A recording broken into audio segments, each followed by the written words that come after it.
you have stains in your dinnerware straight out of the dishwasher.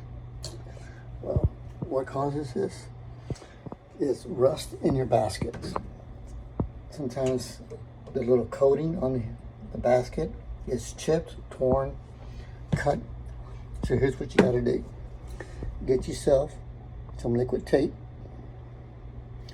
and then you find all the little areas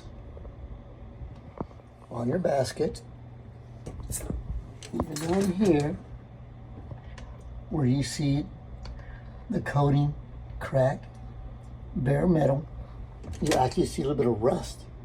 You can flake that rust off, coat it with the liquid tape. There it is. Get it in any hardware store, even probably Walmart and so forth.